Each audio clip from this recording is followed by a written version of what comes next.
From the Ford Dealer Rally is brought to you by Motorsport South Africa and its partners Toyota, Ford, Volkswagen and Sasol.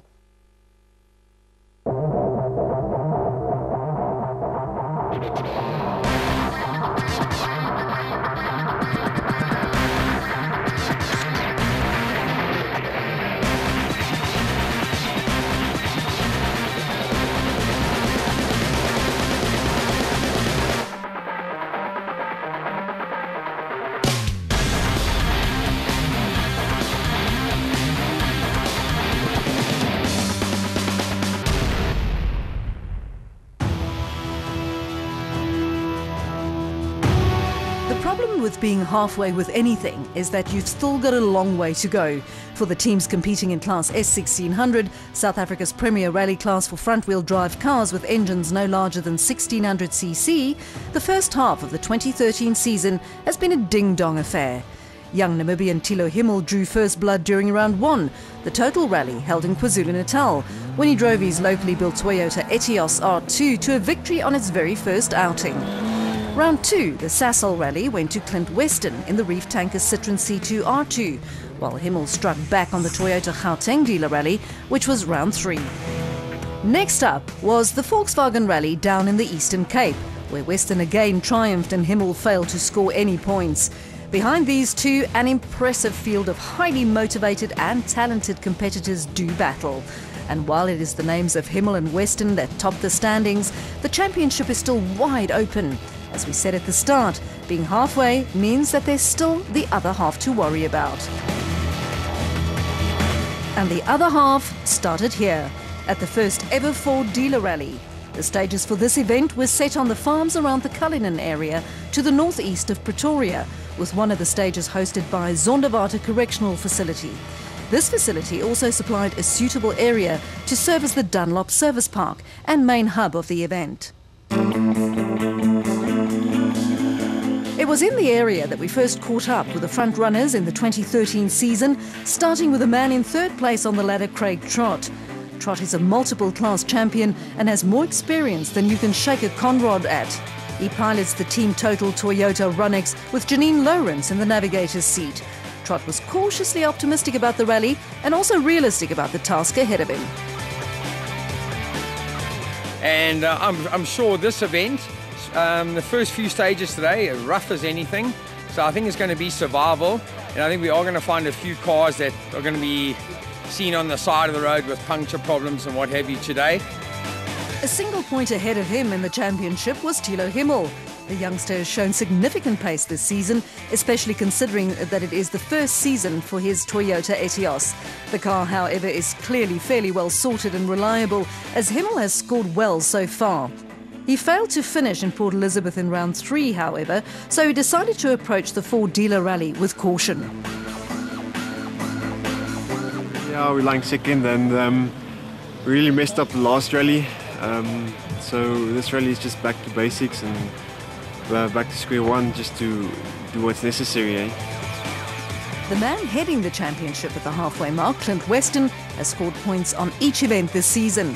Unfortunately for him, he had to complete the round 1 under Super Rally regulations, which allow a competitor to rejoin the event on day 2 under heavy penalties. Still, he scored 4.5 points on that event, and without them, he would have been tied with Himmel for the lead. Such are the ways of the sport, and Weston was ready to defend his position on the championship standings. Now the pressure's on, so we have to keep it there. Because the guys are going to be, they're very competitive, you know, they're all good, and I've just got to try and be better and at what we do. Here is a look at the full standings midway through the season. Weston, Himmel and Trott are all within spitting distance of each other, with Matthew Vasey-Lyle in the Fragrant Toyota just behind them in 4th. Former track racer Chad van Beurden has shown good pace in the Polo and is still within reach of the front runners. Megan Verlaak is in 6th place, while Ashley Haig-Smith is trying to restart his stalled season. Guy Bottrell, Andrew Heine and Chris Kurtze round out the top 10. With the top 5 on the championship standing separated by only 20 points, the championship is still anybody's game.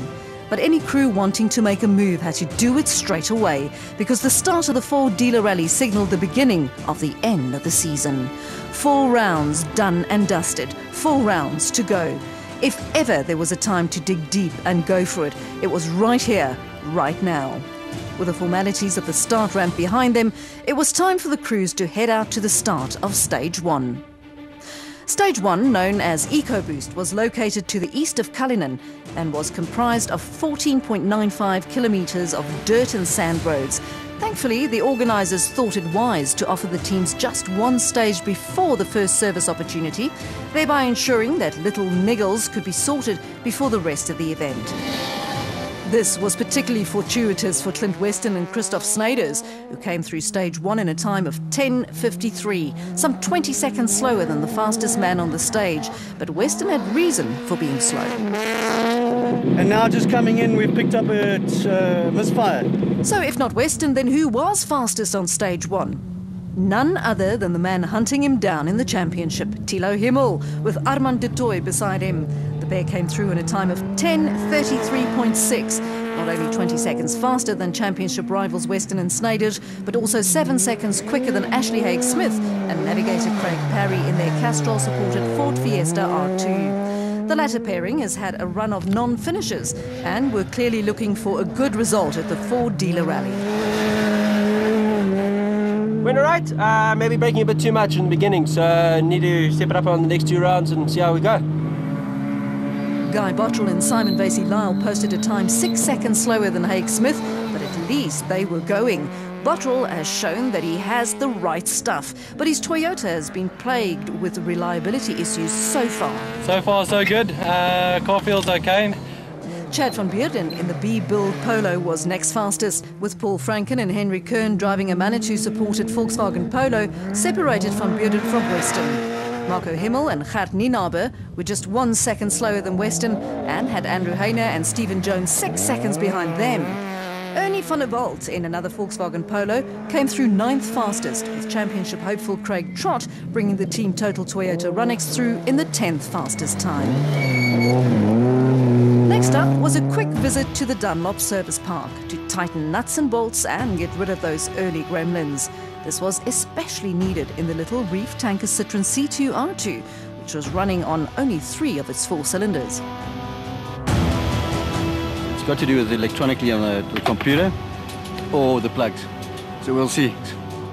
The next group of stages, 2 and 3, were known as Kinetic and Focus ST respectively. At 8.37 kilometres, Kinetic was one of the shortest stages on the four-dealer rally. Focus ST, on the other hand, was a full 4 kilometres longer. The teams had to tackle these 2 stages on the trot without the benefit of a visit to the Dunlop Service Park in between. With his misfire now a thing of the past, Weston proceeded to go fastest in Stage 2, albeit by only 3 seconds. But misfires aren't generally sorted out immediately. They came back to bite him in Stage 3. As a result, he lost more time. It's still there, it's still lingering around, but not as bad. Himmel is fast becoming Weston's arch rival, and on Stage 2 the Namibian was only 3 seconds slower than Weston, leaving him well in control of the event. But on Stage 3, Himmel grabbed another 13 seconds from Weston, clearly stamping his authority on the four-dealer rally. Yeah, we're happy with the pace we're keeping. This left Weston down in 3rd place, with Himmel leading the rally. The big question was, who was the man in between?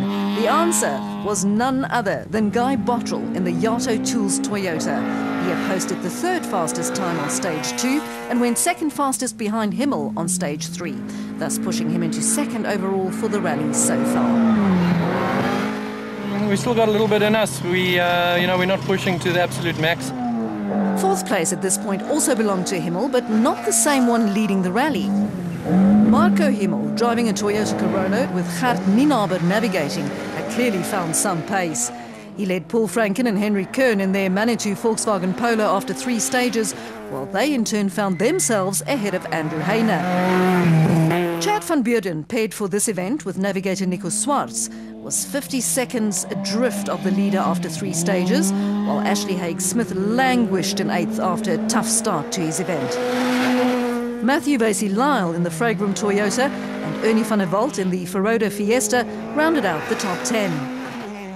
So after 3 stages then, it was Himmel who led Bottrell by 26 seconds, with Weston 8 seconds further back. Marco Himmel was in 4th, followed by Franken, Heine and Van Beurden. Haig Smith had a lot of work to do from 8th place, while Basie Lyle and Van der Walt found themselves more than a minute off the lead. Next up were stages 4 and 5, exact repeats of stages 2 and 3. The problem with proper stages is that they also offer proper challenges, as well as obstacles that can take you clear out of the rally if you aren't careful. And that's exactly what the rally gods deemed prudent at this stage, as they mercilessly hacked Thilo Himmel and Armand de Toy right out of the event. The pair had made contact with a gate post mid-stage on stage 3 and were forced to retire. This swung the momentum back in the direction of Weston, who proceeded to win not only stage 4, but stage 5 as well.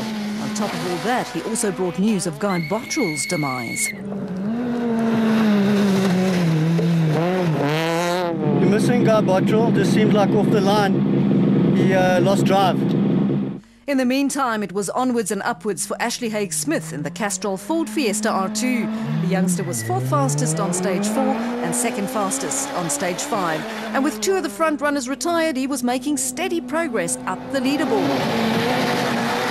As I said, we just got to keep on going for it and try and get all these gremlins out. Another man on the move was Paul Franken, partnered by Henry Kern in the Manitou Volkswagen Polo. The pair was 3rd fastest on stage 5, pushing them continuously up the standings and firmly into contention for the win. Yeah, we haven't been having any major issues here. I think it's going good. Much further down the standings was championship hopeful Craig Trott in the Team Total Toyota Run X. Remember, he was planning on a cautious approach to the event, and with good reason. There was 2 punctures. Puncture this stage and puncture the last stage. Former track racer Chad van Beurden was lying 5th in the championship midway through the season, and approaching the midway point of the Ford dealer rally, he was in a good position to add handsomely to his tally. He was 4th fastest on stage 5 and also moving up the standings. No, it was all right. We stayed out of trouble, no punctures. Other notable drives were that of Andrew Heine and Stephen Jones, who'd been showing considerable pace of late. Newcomers Ernie van der Walt and James Aldridge were also having a good event in their Ferodo-supported Ford Fiesta. Lawrence van Rensburg and Jason Plumley in the 7 Films Ford Fiesta also found a good turn of pace and were mixing it up in the top 10. All that remained on day 1 of the first ever Ford dealer rally was the short 1.47 kilometre crowd pleaser stage at the Mamelodi Plaza. These stages seldom make a difference to the outcome of the rally, but again, the rally gods can be cruel, or maybe they just like a good dice. Fastest on this short stage was none other than young Lawrence van Rensburg in the 7 Films Fiesta. He blasted through it in 1:36.6, pipping fellow Fiesta driver Ernie van der Walt by 0.4 of a second. Next fastest was Matthew Basie Lyle in the Fragram Toyota, with Andrew Heine and Paul Franken behind him. One name conspicuously absent so far was that of would-be race leader Clint Weston. Weston had been forced to book in late for the stage due to his puncture on stage 5 and lost nearly half a minute on this tiny stage. This meant the dice at the top of the leaderboard was closer than ever. Weston held a 4-second lead over Franken, with Van Beurden just 5 seconds back. Haig Smith had moved up a long way and was running in 4th, 11 seconds behind Van Beurden. To make things even more interesting, Heine was just 13 seconds behind Haig Smith, with Basie Lyle and Van der Walt not too far behind him. The second Himmel, Marco, was in 8th, with Van Rensburg and Trott completing the top 10.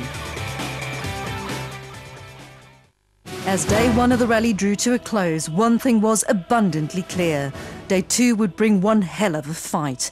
And with 5 drivers within an arm's length of one another, this rally was still anybody's game. These cars may not have the power of the S2000 machines, nor do they have the 4-wheel drive. But when it comes to tight racing and spectacular showdowns, the big boys can sometimes learn a thing from the crews in S1600. Let's ride. Oh, sideways stuff! Nearly comes to the inside wall. Goldwagen challenge wall.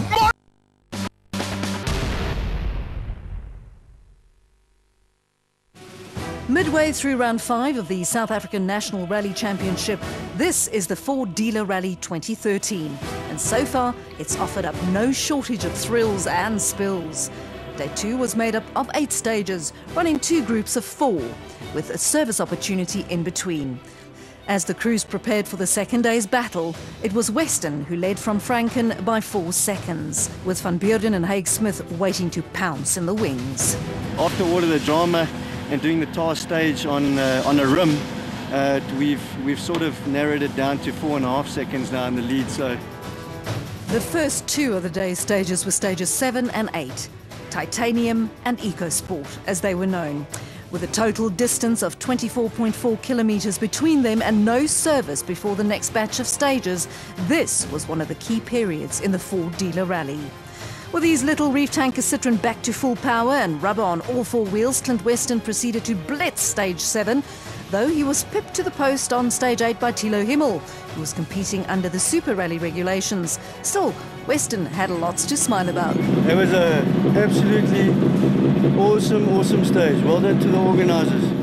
Paul Franken and Henry Kern in the Manitou Volkswagen Polo, second quickest through stage 7, but lost some time on stage 8. And it was exactly the opposite for Ashley Haig Smith and Craig Parry in their Castrol-supported Ford Fiesta R2.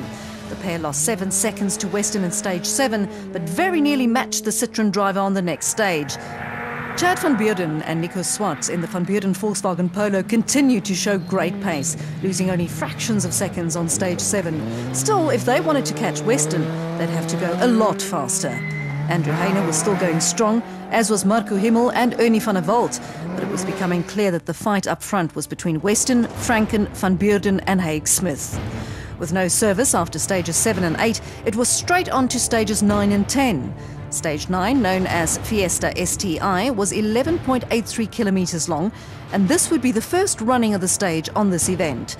Stage 10, however, had been used earlier on the event already, so was fairly familiar to the crews. Even so, nearly 15 kilometres of special stage rallying isn't to be sniffed at. With the fight at the head of the field hotting up, it was clear that the top teams had only one option: go big or go home, with their tails between their legs. So Haig Smith decided to push hard on stage 9. But so did Weston, and so did Van Beurden. And all 3 of them dug deep on the next stage too, coming through this section of the rally with mere seconds separating them. Yeah, we're looking for a solid result. It's actually beautiful stages. Beautiful, open, flat out. Oh, we might have a much better day. Behind these 3, there was still plenty to fight for, and the troops in Class S1600 are nothing if not fighters. Paul Franken was still hoping for a podium finish, even though he was beginning to lose touch with a gaggle of pacemakers ahead of him. Oh, we've been going all right. The car's not set up 100%, but we're going all right. And don't dare dismiss the likes of Vasey Lyle, Himmel, Van der Walt, Heine and Van Rensburg. All quick crews hoping to move up the standings. And spare a thought for the defending champ, Craig Trott, who was holding on gallantly in 9th, despite fighting against much faster and much more powerful machines. After 10 stages then, it was Van Rensburg who squeezed into 10th, with Trott ahead of him in 9th. Heine and Van der Walt were ahead of the defending champ, with Himmel, Vasey Lyle and Franken slugging it out for 4th spot. The top 3 at this point was made up of Van Beurden in 3rd, Haig Smith in 2nd, and the man on top of the pile was still Weston, Clint Weston. And then it was time for a quick visit to the Dunlop Service Park. Remember, the crews had just completed 4 grueling stages on the trot and had another 4 to go, so this visit was absolutely critical. A second running through stages 7 and 8 made up stages 11 and 12 of the Ford Dealer Rally. Exactly the same route, exactly the same distances, but not exactly the same result.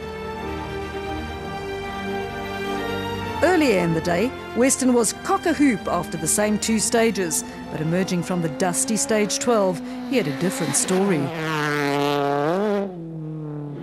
Completely without power steering. I feel like Muscle Man, I feel like Hulk. Not that the lack of power steering really showed in his times, but he was still fastest on both stages, cementing his lead and queuing up another class victory. Not that the guys behind him were rolling over without a fight. Haig Smith lost a bit of time on stage 11, but matched Clint blow for blow on stage 12. It's going right, much better. Yeah, Clint's pushing. And much the same went for Van Beurden, though he had a flat tyre to contend with as well. It cost him 33 seconds on stage 11, but on stage 12 he finished within 6 seconds of Weston. No, on the repeat stages we had a flat tyre. Ernie van der Walt in the Ferodo Ford Fiesta was clearly having a good time. His stage result on 12 was just 6 seconds slower than Weston and a touch quicker than the time posted by Van Beurden. Next up were the final 2 stages of the 2013 Ford Dealer Rally, and both of them had been run before on the event. Stage 13 was used earlier in the day, while stage 14 had been used on day 1 as well as day 2. The perfect backdrop for the final battle, and what a battle it was poised to be. Clint Weston was at the head of the field, but his Citroen's power steering had died a couple of stages before.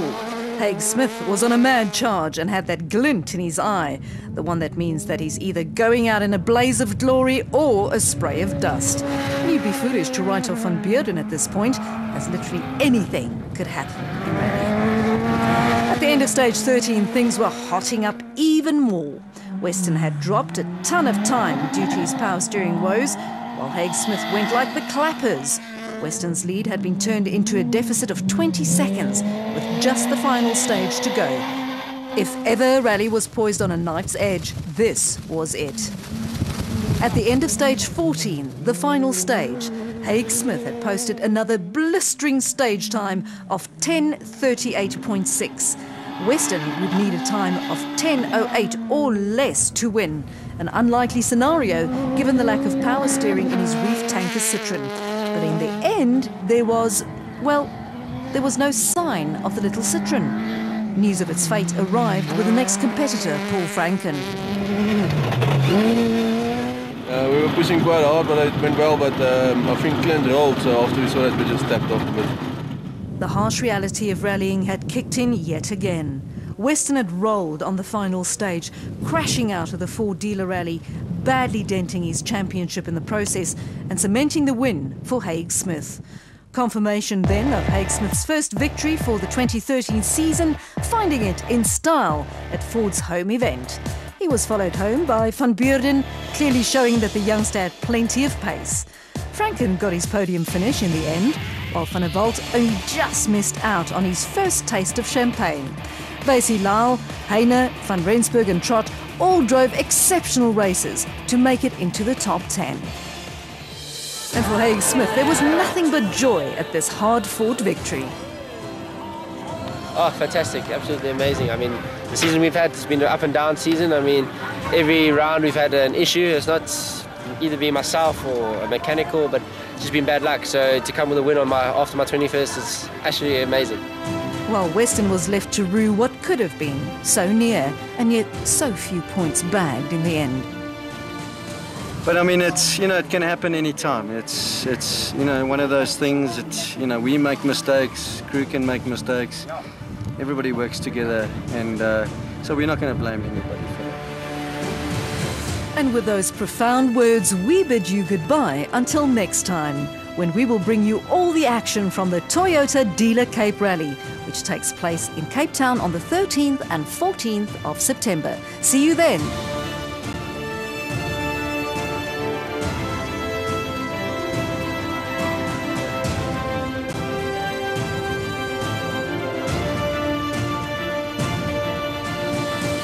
All the highs and lows from the Ford Dealer Rally 2013 was brought to you by Motorsport South Africa and its partners Toyota, Ford, Volkswagen and Sasol.